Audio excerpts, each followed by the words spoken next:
नमस्ते दोस्तों। आशा करता हूँ आप सभी अच्छे होंगे और हमारे इस चैनल के साथ में जुड़े भी होंगे। तो दोस्तों, हर क्षेत्र में एक अलग अलग प्रकार की कृषि की जाती है। तो आज की वीडियो एक इसी प्रकार की खेती पे है, जिसका नाम हम झूम खेती के नाम से जानते हैं। किस नाम से जानते हैं दोस्तों? झूम खेती के नाम से जानते हैं। तो झूम खेती को आज हम इस वीडियो में पढ़ेंगे। तो दोस्तों, इससे पहले अगर आपने हमारे चैनल को सब्सक्राइब नहीं किया है तो हमारे चैनल को सब्सक्राइब कर लीजिए और हमारी वीडियो को लाइक कर दीजिए। दोस्तों, अब हम अपनी इस झूम खेती के बारे में पढ़ते हैं। झूम खेती की अवधारणा क्या है? जो दोस्तों, झूम खेती की अवधारणा है, हर क्षेत्र में अलग अलग कृषि पद्धति का पालन किया जाता है। जैसे मध्य प्रदेश अलग है, राजस्थान अलग है, और असम, मेघालय, और ये हमारे जितने भी राज्य हैं उसमें हर राज्य में एक अलग प्रकार की कृषि पद्धति का उपयोग किया जाता है। कोई किस प्रकार से करता है, कोई किस प्रकार से करता है। इसी प्रकार से दोस्तों, इसमें अगला पॉइंट दिया गया है दोस्तों, फसल के प्रकार और खेती के पैमाने के आधार पर। फसल के प्रकार यानी कोई कपास वाली मिट्टी है तो वो कपास वाली फसल है, तो कपास वाली फसल काली मिट्टी में अच्छी होती है। इसी प्रकार से खेती के पैमाने के आधार पर, यानी पैमाना कि किस प्रकार की मृदा है तो उसमें उसी प्रकार की फसल की जाती है, तथा विभिन्न कृषि पद्धतियों का यानी विधियों को अपनाया जाता है। इस प्रकार से दोस्तों स्पष्ट है कि फसल के प्रकार और खेती के पैमाने के आधार पर हमारे भारत में खेतियां की जाती हैं। इस प्रकार से दोस्तों, अगले क्रम में बढ़ते हुए इसका स्पष्टीकरण देखते हुए कि स्पष्टीकरण क्या है। स्पष्टीकरण में लिखा है झूम खेती के बारे में, यानी झूम खेती क्या है, झूम खेती के बारे में लिखा है दोस्तों। तो झूम खेती क्या होती है? तो झूम खेती यह एक प्रकार की निर्वाह खेती होती है। किस प्रकार की खेती होती है? निर्वाह खेती होती है। निर्वाह का मतलब होता है जिसमें किसान अस्थायी रूप से, क्या, निर्वाह का मतलब होता है कि बस खाने पीने का जुगाड़ हो जाए और छोड़ो, कोई दिक्कत नहीं है। निर्वाह का मतलब होता है कि खाने पीने का जुगाड़ हो जाए, बस बहुत है।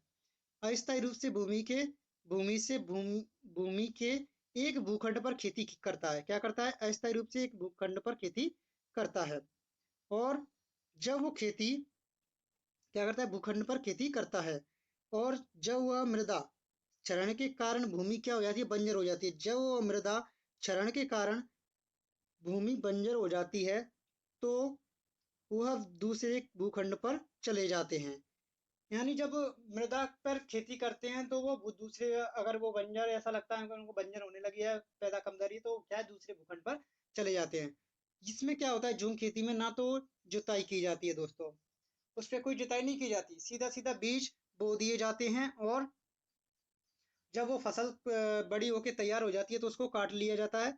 और काटने के बाद में दोस्तों उसको वैसा का वैसा ही छोड़ दिया जाता है। उस खेत में ना तो कोई जुताई होगी ना कुछ कुछ होगा दोस्तों, उसको वैसा का वैसा ही छोड़ दिया जाता है। और दूसरे भूखंड पर फिर दोबारा से ऐसी बीज बो के उस पर भी ऐसी प्रकार से करते रहते हैं। तभी तो झूम खेती के कारण वन विनाश का कारण बनता जा रही है। झूम खेती क्या बनती जा रही है? वन विनाश का कारण बनती जा रही है, जिससे हमारे वनों को बहुत ही संकट का एक प्राय सामना करना पड़ रहा है।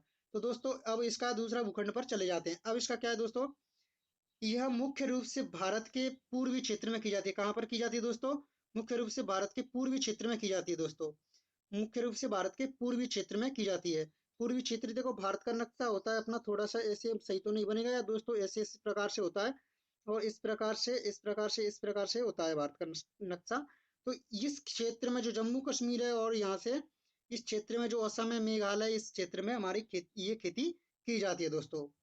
जैसे असम है, जिसमें दिया गया है असम है, मणिपुर है, मिजोरम है, नागालैंड है, आदि शामिल में होती है। अरुणाचल प्रदेश में भी ये खेती का प्रचलन देखने को मिलता है। प्रचलित ये क्या लिखा है दोस्तों? प्रचलित, जिसमें असम, मणिपुर, मिजोरम, नागालैंड यानी ये दूसरे वही इसका रिपीटेशन किया गया है। अगला पॉइंट क्या आता है दोस्तों? अगला पॉइंट आता है खेती के इस तरीके को झूम खेती के नाम से भी जाना जाता है।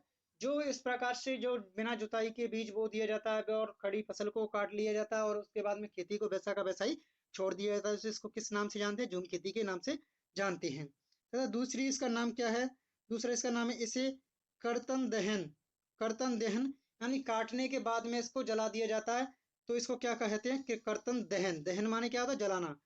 दहन माने होता है जलाना, तो कृषि भी कहा जाता है इसको। क्या कहा जाता है? कर्तन दहन कृषि भी कहा जाता है इसको। इसी प्रकार से दोस्तों अगला पॉइंट क्या दिया गया है इसमें? अगला पॉइंट दिया गया है, यह एक स्थानांतरण कृषि होती है। कैसी होती है? स्थानांतरण खेती प्रणाली है। कैसी है? स्थानांतरण। स्थानांतरण का मतलब है एक जगह से दूसरी जगह ट्रांसफर, यानी ट्रांसफॉर्मेशन होता है। तो इस खेती को क्या कहते हैं? स्थानांतरण कृषि के नाम से भी, या कृषि प्रणाली या खेती प्रणाली के नाम से भी जाना जाता है दोस्तों। इस प्रकार से अगला पॉइंट क्या बनता है इसमें दोस्तों? इससे आग प्रति, क्या?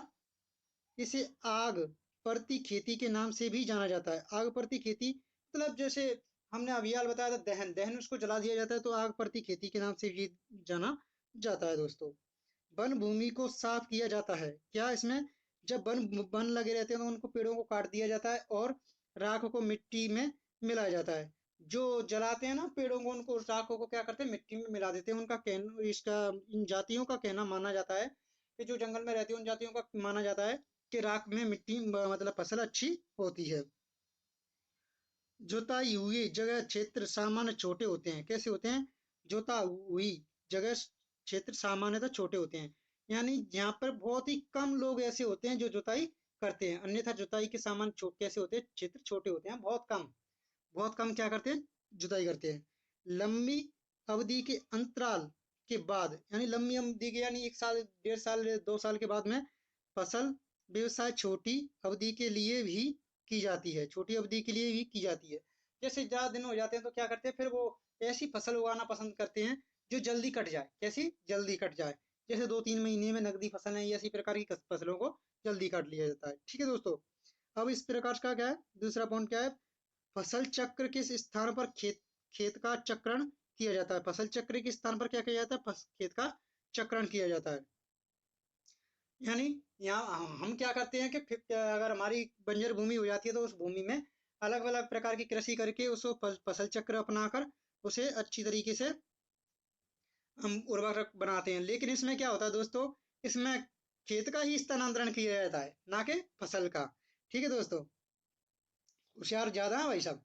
हाँ, किसान किसान अस्थायी रूप से जमीन के एक भूखंड पर खेती करता है। अस्थायी रूप से कैसे करता है दोस्तों? इसकी विशेषता है ये, अस्थायी रूप से एक भूखंड पर खेती करता है और फिर दूसरे पे चला जाता है। इसी प्रकार से जब मिट्टी के क्षरण के कारण भूमि को बंजर पाते हैं तो वे दूसरे भूखंड पर चले जाते हैं। जब मिट्टी के क्षरण के कारण क्या होता है, यानी मिट्टी की में उर्वरकता कम हो जाती है, बंजर पाते हैं तो वो दूसरे भूखंड पर चले जाते हैं दोस्तों। ये हमने पॉइंट पहले ही पढ़ चुके थे। अब इस प्रकार से क्या है दोस्तों?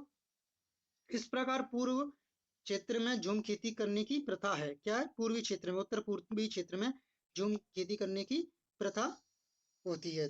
ठीक है दोस्तों। अब इसको भारत में स्थानांतरित कृषि, यानी इसको किस किस नाम से जाना जाता है? किस कहाँ पे किसको किसको नाम से जाना जाता है? तो दोस्तों अब इसको हम पढ़ेंगे।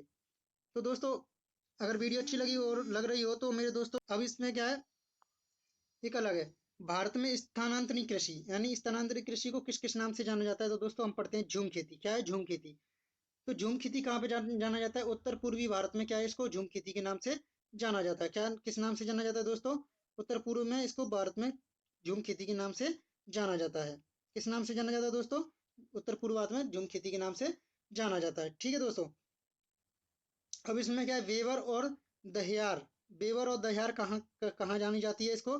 बेवर और दहियार के नाम से कहाँ जाना जाता है इसको? मध्य प्रदेश में जाना जाता है। कहाँ जाना जाता है दोस्तों? मध्य प्रदेश में जाना जाता है। कहाँ पे जाना जाता है दोस्तों? मध्य प्रदेश में जाना जाता है।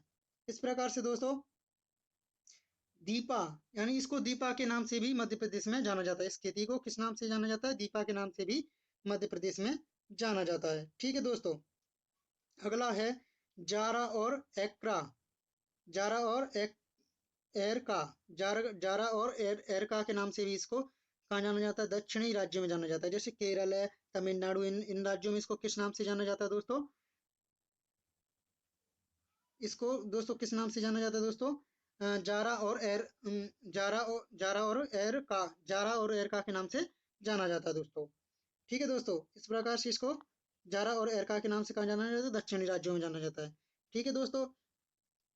बत्रा, दक्षिण पूर्वी राजस्थान। बत्रा किस नाम से जाना जाता है? दक्षिण पूर्वी राजस्थान में इसको बत्रा के नाम से भी जाना जाता है। दक्षिण पूर्वी राज्य में इसको बत्रा के नाम से भी जाना जाता है। किस नाम से जाना जाता है दोस्तों? बत्रा के नाम से भी जाना जाता है। और दोस्तों इसको पूडू, पूडू के नाम से कहाँ जाना जाता है? आंध्र प्रदेश में इसको पूडू के नाम से जाना जाता है दोस्तों। आंध्र प्रदेश में इसको पूडू के नाम से जाना जाता है। और इसका एक और भी नाम है दोस्तों, कुमारी। कुमारी कहाँ पे जाना जाता है? केरल के पश्चिमी घाट में इसको कुमारी के नाम से जाना जाता है। किस नाम से जाना जाता है? केरल के पश्चिमी घाट में इसको कुमारी नाम से जाना जाता है। कमान, कमान उसको उड़ीसा में कहा जाता है। क्या कहा जाता है? उड़ीसा में इसको कमान कहा जाता है। तथा देखो दोस्तों, इस प्रकार से हमारे राज्यों में इसको अलग अलग नाम से जानते हैं। ठीक है दोस्तों। विश्व में स्थानांतरित कृषि को देखो, दक्षिण पूर्व में अब इसमें विश्व में देखते हैं तो विश्व में क्या है? दक्षिण पूर्व एशिया में इसको लदान के नाम से जाना जाता है। किसके नाम से जाना जाता है? दक्षिण पूर्व एशिया में इसको लदान के नाम से जाना जाता है दोस्तों। मध्य प्रदेश अमेरिका में इसे मिल्पा के नाम से जाना जाता है। किसके नाम से जाना जाता है? मिल्पा के नाम से जाना जाता है दोस्तों। मध्य अमेरिका में इसको मिल्पा के नाम से जाना जाता है। और अफ्रीका में से दोस्तों चेटिमीन या तावी के नाम से जाना जाता है। चेटिमीन या तावी के नाम से जाना जाता है। श्रीलंका में इसको चिनार के नाम से जाना जाता है। ये क्वेश्चन एग्जाम में कई बार पूछा जा चुका है जी दोस्तों, श्रीलंका वाला कई बार एग्जाम में पूछा जा चुका है। इस प्रकार से दोस्तों हमारा आज की ये झूम चिती का टॉपिक खत्म होता है दोस्तों। तो अगर हमारी वीडियो अच्छी लगी हो तो हमारी वीडियो को सब्सक्राइब कर, वीडियो को लाइक कर देना और कमेंट करना कि दोस्तों किस प्रकार से हमारी वीडियो में कोई कमी है तो वो बता देना। थैंक यू दोस्तों वीडियो देखने के लिए। Thank you.